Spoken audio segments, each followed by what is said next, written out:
21 de marzo de 2008. El camino que va de la ciudad de Tambov hacia Kotovsk, un Lada modelo 15, circulando por la carretera, el único auto en muchos kilómetros a la redonda en ambos lados del camino. En el interior del auto hay dos jóvenes con rostros serios. Dmitry Gerasimov y Dmitry Zaitsev están cumpliendo una misión importante, encomendada por el propio Kabanov, el influyente criminal de Tambov, Alexander Ladegin. En la cajuela del auto, golpeado hasta perder el conocimiento, yace ensangrentado el empresario Vladislav Polikarpov. Gerasimov y Zaitsev, por orden de Ladegin, deben quitarle la vida y deshacerse del cuerpo.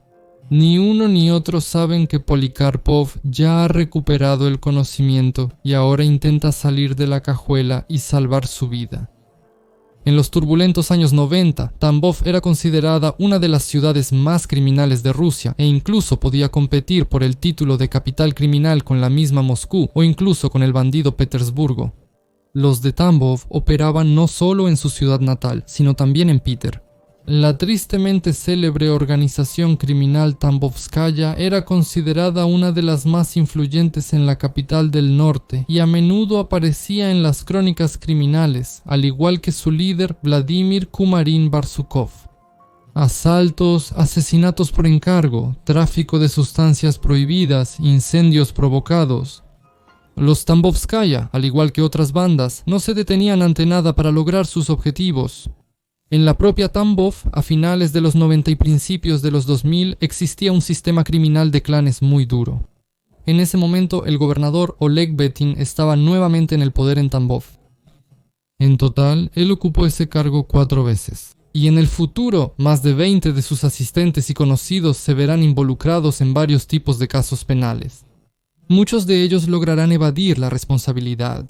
La corrupción generalizada en los órganos de poder y la relativa debilidad del Estado permitían a los grupos criminales y clanes dividir libremente las esferas de influencia, prácticamente sin temer a nada.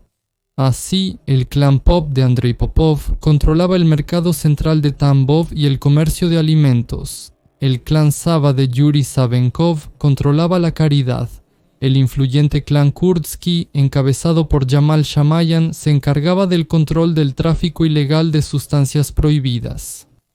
Alexander Ladiokin, alias Kaban, controlaba el mercado automotriz y petrolero de Tambov. El crimen organizado operaba según un esquema preestablecido. A finales de los 90 y principios de los 2000, en la región ocurrían quiebras masivas por encargo de empresas solventes.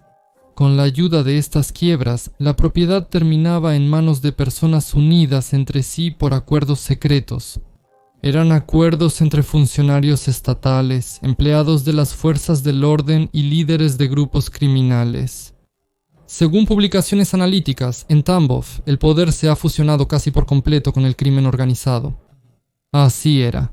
Los bandidos se sentían prácticamente impunes, intocables para la ley. Hicieran lo que hicieran, todo les salía bien. En su invulnerabilidad y en que todo le saldría bien, estaba seguro Alexander Ladegin. La biografía de Alexander Ladegin prácticamente no existe en Internet. Solo hay fragmentos dispersos de información sobre su actividad como abogado de la Segunda Cámara de Abogados de Moscú, pero no hay información sobre su vida personal ni su familia. Se sabe que Ladegin era una personalidad peculiar en los círculos criminales, aunque no única.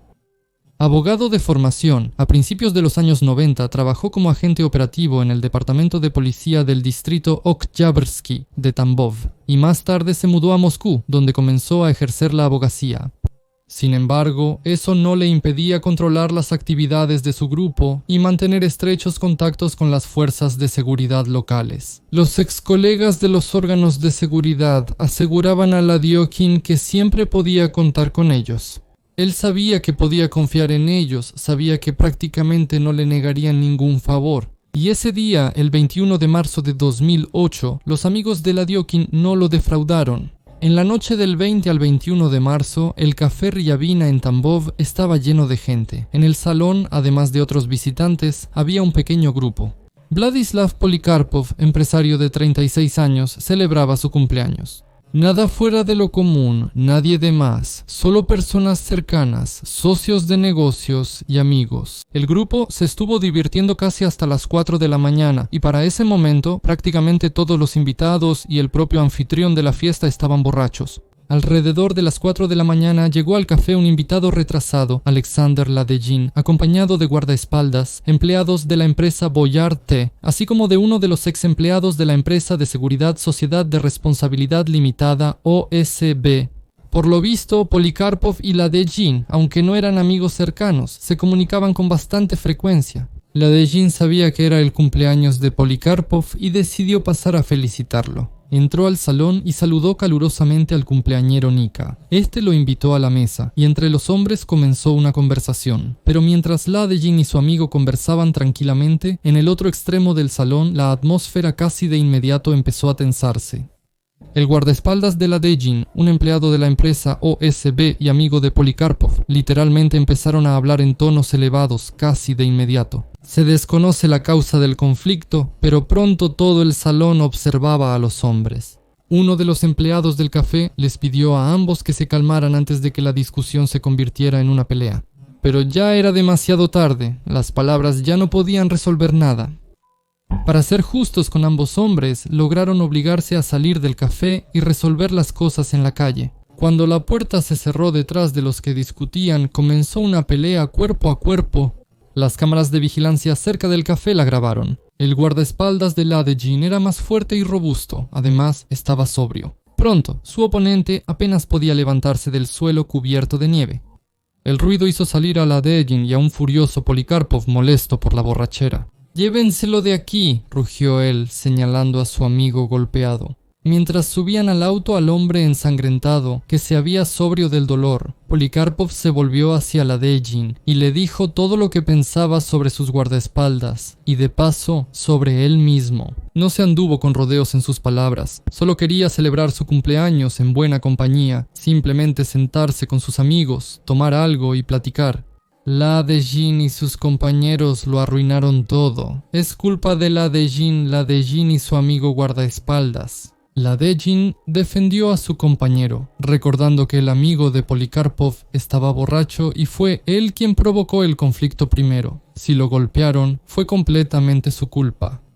En algún momento, los amigos se convirtieron en los peores enemigos. Polikarpov estaba borracho, ya no pensaba en lo que decía. Un torrente de palabras obscenas caía sobre él. Ladeghin se sentía humillado. Algún empresario lo insultaba delante de su propia gente. Él vino a felicitar a su amigo por su cumpleaños y pasar un buen rato, pero resultó que su amigo no tenía la mejor opinión sobre él. ¿Cómo se atreve este muchacho a decirle esas cosas en la cara a él mismo? ¿Acaban? Ladeghin, enfurecido y con la vista nublada, se dirigió a su gente y ordenó: «¡Nos vamos! ¿Y tú?». Ya dirigiéndose a Polikarpov, le advirtió: «Esto no quedará así. Sabes con quién te metes. Te arrepentirás». Polikarpov y su compañía cerraron la puerta al regresar al edificio, y Ladeghin y sus amigos se quedaron afuera. Él ardía en deseos de castigar al ofensor, de mostrarle a Polikarpov quién manda aquí, pero necesitaba ayuda. Había que castigar a Polikarpov de tal manera que los demás también entendieran que no vale la pena cruzarse en el camino de Kavanú.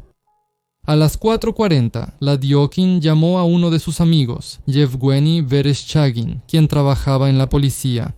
En las fuentes se indica que él ocupaba un puesto directivo. En la grabación de audio de la conversación, que más tarde se convertirá en una de las pruebas de lo sucedido, se escucha como Ladiokin, de manera emocional, le ruega a Shenka que le envíe gente. De hecho, los materiales, tanto videos como grabaciones de audio de los que estamos hablando, estarán en el canal de Telegram de Strashnoti. El enlace está debajo del video. Repite insistentemente: «Dame gente, rápido. Especialistas, dame gente», intercalando sus súplicas con palabrotas. Con la misma petición, se dirigió a otro de sus conocidos, Vadim Rozhkov. Ladiokin no necesitaba solo un par de personas además de las que ya estaban con él, quería reunir un verdadero escuadrón de venganza. A pesar de que era temprano en la mañana, ambos amigos respondieron a la petición de inmediato. Muy pronto, cerca de la casa comercial Continent, ubicada no lejos del café, llegaron un par de decenas de personas en autos. Todos eran jóvenes y fuertes, dispuestos a obedecer a Ladiokin sin cuestionarlo. Se desconoce el número exacto de personas que enviaron a Ladiokin como refuerzos. La cámara registró a unas 20 personas, pero según los testimonios había al menos el doble. Se supone que parte de los refuerzos simplemente no estaban en el campo de visión de la cámara. Algunos simplemente se quedaron en la calle para no permitir que Polikarpov y sus amigos escaparan. Entre los que vinieron a ayudar a Ladiokin estaban Dmitry Gerasimov y Dmitry Zaitsev.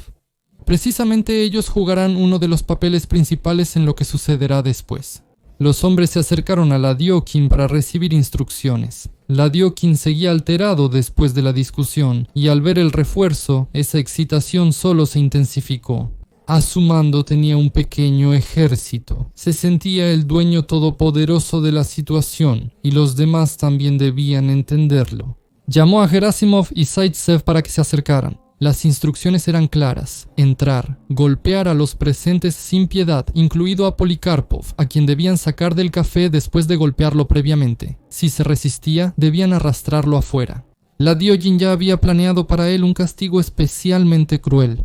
A él no le importaba que los demás clientes del café fueran simplemente habitantes del pueblo que habían venido a relajarse aquí. Incluso en la compañía de Polikarpov había quienes no participaron en el conflicto en absoluto, pero eso ya no importaba. Por las ofensas a Ladiogin, todos debían responder. El propio Polikarpov debía pagar con su vida. A Gerasimov, Zaitsev y a los otros chicos que llegaron al café no les molestó en absoluto esa orden. Muchos de este llamado refuerzo de especialistas seguramente ya habían participado en algo así más de una vez. Ambos chicos estaban listos para mancharse las manos de sangre. Escucharon las instrucciones y asintieron con la cabeza. Lo haremos. En el auto había cadenas y varillas de metal especialmente preparadas para este propósito. La compañía que llegó con Ryabina sabía exactamente lo que Ladiogin les pediría. Armados con cadenas y varillas, los hombres se dirigieron al café y, sin dudarlo, entraron. Se dirigieron a la mesa donde estaba sentado Polikarpov. Nadie ocultaba ni las armas ni sus intenciones. Los visitantes notaron a la multitud que apareció de repente en el salón, pero no alcanzaron a entender bien lo que sucedía. Una veintena de hombres fuertes blandieron cadenas y varas, y comenzó una verdadera masacre. Golpeaban a todos indiscriminadamente en la cabeza, torso y extremidades. La sangre salpicaba por doquier, acompañada de gritos. Gerasimov, Zaitsev y sus ayudantes no tenían piedad con nadie. También cayeron bajo los golpes los empleados del establecimiento y el administrador, quien intentó calmar a las personas que irrumpieron en el edificio y defendió a las trabajadoras.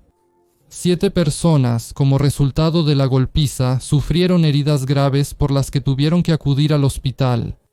A Polikarpova la sacaron de la mesa, la tiraron al suelo y empezaron a golpearla con especial crueldad.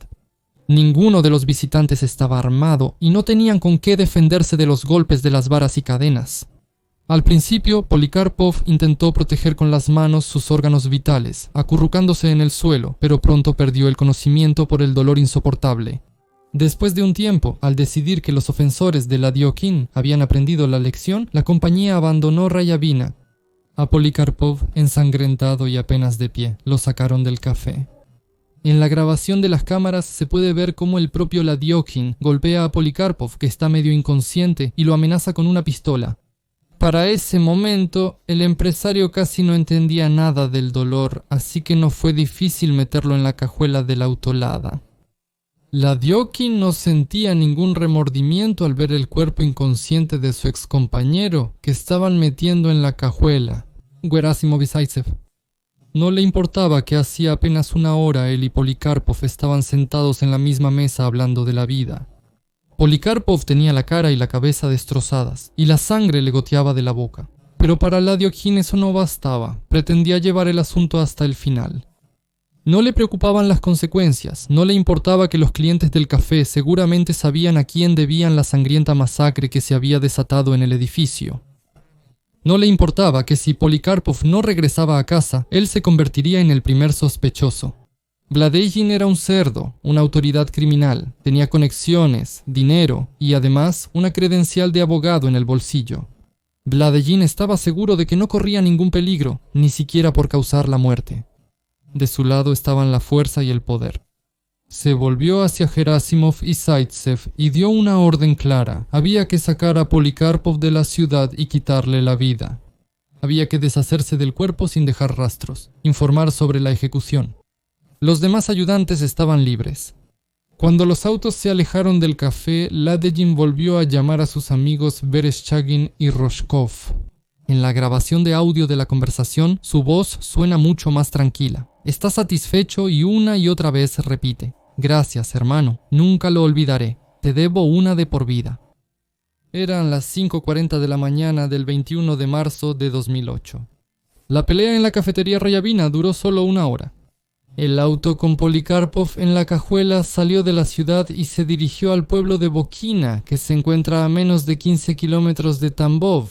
Los criminales pretendían obedecer completamente las órdenes de Ladiokin. Tampoco les importaba la persona que estaba en la cajuela.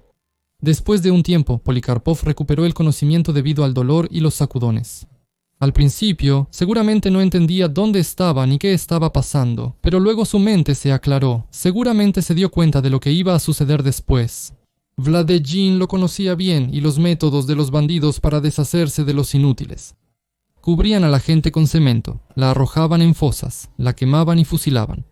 Los años 0 fueron mucho más crueles que los 90. El año más criminal no fue en los 90, sino en los años 0. Y los métodos no desaparecieron. El auto iba a buena velocidad por la carretera, pero pronto se desvió hacia un camino rural. La velocidad disminuyó un poco, los sacudones aumentaron y el auto empezó a avanzar por el terreno irregular. Esta podía ser la única oportunidad para Polikarpov, la única oportunidad de salvarse. Entendía que cuando el auto se detuviera, no podría escapar.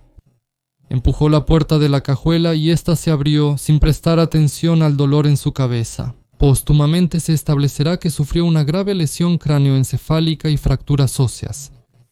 Polikarpov se obligó a incorporarse y a pasar por el borde, arriesgándose a quedar bajo las ruedas. Su cuerpo magullado cayó sobre la nieve y rodó sobre ella. Mientras Polikarpov reunía fuerzas para levantarse, el auto se detuvo inesperadamente. Gerasimov y Zaitsev oyeron y vieron en el espejo retrovisor cómo la cajuela del auto se abría. Ellos entendieron que la víctima, golpeada casi hasta la muerte y con huesos rotos, aún así intentaba escapar. Polikarpov logró ponerse de pie, pero no alcanzó a ir muy lejos. El empresario no tenía oportunidad. 2 hombres corpulentos lo alcanzaron fácilmente y lo tiraron en la nieve. Esta vez a Polikarpov lo golpearon con patadas. No lo golpearon por mucho tiempo. Casi de inmediato volvió a perder el conocimiento. Entonces sentaron al empresario en el asiento del auto y el automóvil arrancó. Faltaba poco. Pronto el auto se detuvo en la zona de una aldea, en un campo junto al río Tsna, a medio kilómetro de la carretera que lleva a Kotovsk. De madrugada y con oscuridad, Gerasimov y Zaitsev sacaron a Polikarpov del vehículo. Al empresario, casi inconsciente, lo apuñalaron 8 veces en el pecho, abdomen y cuello. Según otros datos, las heridas fueron 16. Gerasimov fue quien las infligió. La víctima no pudo gritar ni pedir ayuda. Polikarpov perdió el conocimiento casi de inmediato y murió a causa de las heridas. Cuando quedó claro que el trabajo estaba hecho, Gerasimov y Zaitsev escondieron el cuerpo del empresario en el campo, cubriéndolo con ramas. Tenían la intención de deshacerse del cadáver tal como lo ordenó Ladygin, pero no tenían herramientas con ellos. Se decidió regresar a la ciudad, tomar unas palas y volver al lugar del crimen para enterrar el cadáver. Ya por la noche, así lo hicieron. Enterraron el cuerpo en la tierra congelada en medio de un campo desierto. La fosa que cavaron los criminales resultó ser demasiado corta, y entonces, para que el cuerpo congelado del empresario cupiera en ella, Gerasimov saltó sobre él. El trabajo estaba hecho. A Ladiokin, quien literalmente ese mismo día dejó Tambov y regresó a Moscú, le informaron que Polikarpov había sido eliminado. Para entonces la ciudad entera conocía el incidente y los medios federales lo reportaban. En el canal RTR salieron más de 10 reportajes sobre la masacre en el café Ryabina, hablando de la arbitrariedad criminal. Vladislav Polikarpov no regresó a casa después de que se lo llevaran del café en un auto, y la investigación de inmediato supuso que estaba muerto. Al mismo tiempo se supo que el autor intelectual de la golpiza, Ladygin, ya no estaba en la ciudad de Sredztvia. Revisaron las grabaciones de video de las cámaras de vigilancia y empezaron a detener a los atacantes uno tras otro. Rasimov, Zaitsev y otros seguían libres por ahora. El caso ganaba cada vez más atención. La opinión pública estaba indignada por el mero hecho de lo sucedido y exigía castigar al culpable que, por sus relaciones personales hostiles, ordenó golpear a una decena de personas inocentes y secuestrar, e incluso posiblemente quitarle la vida a una persona. A la ciudad llegaron periodistas, funcionarios y líderes de las fuerzas de seguridad, quienes hasta ayer afirmaban que la situación criminal en la ciudad no era motivo de preocupación. Hoy, de repente, empezaron a hablar de que en Tambov mandan las bandas criminales y que el ataque a los clientes del Café Rayavina es un desafío para las autoridades y las fuerzas del orden. El problema era que las autoridades encargadas de hacer cumplir la ley estaban involucradas en el caso tanto como el autor intelectual del crimen. La madre de Vladislav Polikarpov, Taisia, exigía que encontraran a su hijo lo antes posible y que castigaran al responsable de su secuestro. En relación con Alexander Ladygin, se eligió en ausencia una medida cautelar en forma de prisión preventiva. Sin embargo, desde el primer día quedó claro que no todo era tan sencillo. Resultó que Ladygin, quien se había ido de la ciudad, no podía ser detenido. Él era abogado de la Segunda Cámara de Abogados de Moscú y tenía inmunidad profesional. Eso significaba que no se le podían aplicar medidas de coerción procesal, incluso cuando se le había acusado de organizar un secuestro. Ladygin lo entendía perfectamente. Al mismo tiempo, sabía que no le quedaba mucho tiempo como abogado, que tarde o temprano le quitarían el título. Entonces, de todos modos, tendría que ir al centro de detención preventiva. Quizá eso suceda después de que encuentren el cuerpo de Polikarpov, o quizá incluso antes. Como sea, tenía poco tiempo. No podía dejar pasar la oportunidad de evitar la responsabilidad, así que lo hizo, huyendo de Rusia a Alemania. Ladygin fue declarado en búsqueda nacional en toda Rusia después de ser despojado de su título de abogado por decisión del Tribunal del Distrito de Oktyabr de Tambov. Esto ocurrió a finales de abril de 2008, pero ya era demasiado tarde.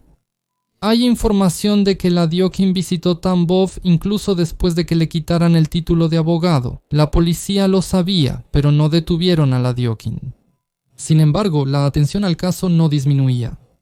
El 4 de mayo, la dirección del Congreso Civil de la región de Tambov se dirigió al fiscal general de Rusia exigiendo una investigación completa sobre la desaparición y posible muerte de Vladislav Polikarpov. Todo este tiempo la investigación estuvo buscando a Polikarpov, entendiendo que probablemente ya no estaba con vida. Sin embargo, pronto ocurrió algo inesperado. La viuda del empresario declaró inesperadamente que Vladislav la había llamado hace poco y que estaba bien, que todo estaba bien con él. Eso sí, agregaba ella, él no cuenta dónde está ni qué le pasó. Pero mi esposo está vivo, insistía ella repetidamente a los familiares e investigadores. Hablé con él, no puedo estar equivocada. Sin embargo, pronto se descubrió que la mujer no había recibido ninguna llamada de su esposo. A la viuda Polikarpova la sobornaron los agentes de la policía Boris Levandovsky y Yuri Kartunov. Le ofrecieron dinero a la mujer a cambio de mentir sobre su esposo. La cantidad exacta se desconoce, pero para Polikarpova fue suficiente. Sabiendo con certeza que su esposo ya no estaba en este mundo, ella aceptó fingir que él hablaba con ella. Pero eso no fue todo.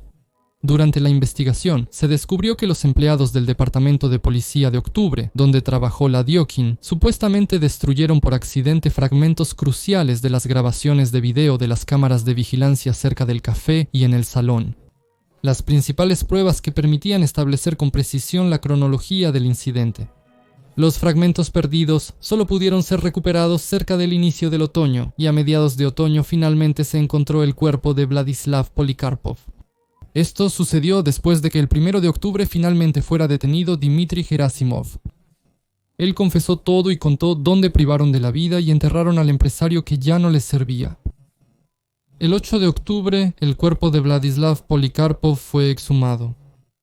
En el verano de 2010, en el Tribunal Regional de Tambov se dictó sentencia a los autores directos del crimen. Dmitry Gerasimov fue declarado culpable de vandalismo y de privar de la vida a una persona por motivos de vandalismo y fue condenado a 17 años en una colonia de régimen estricto. Dmitry Zaitsev fue declarado culpable de vandalismo, de organizar la privación de la vida de una persona y recibió 12 años. También, otros participantes de la golpiza masiva, Alexander Gaidukov, Sergei Shipkov, Andrei Yakovlev, Alexei Averin y otros, recibieron diferentes condenas de entre 3 y 5 años. Por esta misma sentencia, 2 agentes de la policía, Boris Levandovsky y Yuri Kartunov, fueron declarados culpables de sobornar a un testigo con el fin de que diera un testimonio deliberadamente falso. Ellos sobornaron a la esposa de Polikarpov. Sin embargo, fueron exonerados de responsabilidad penal porque expiró el plazo de prescripción para ser procesados penalmente. Sin embargo, Ladiokin logró evadir la justicia durante bastante tiempo. Solo después de casi 7 años, a mediados de diciembre de 2014, la policía recibió información de que él estaba de nuevo en Rusia, específicamente en la región de Moscú.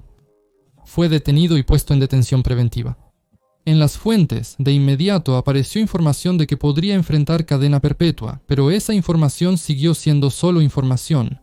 Ya en marzo de 2015, Alexander Ladiokin, de 57 años, fue liberado de la custodia y según algunas fuentes, el proceso penal en su contra fue cerrado. Luego él visitaba Tambov con frecuencia. Su destino posterior es desconocido. La viuda de Vladislav Polikarpov se volvió a casar poco tiempo después de la muerte de su esposo,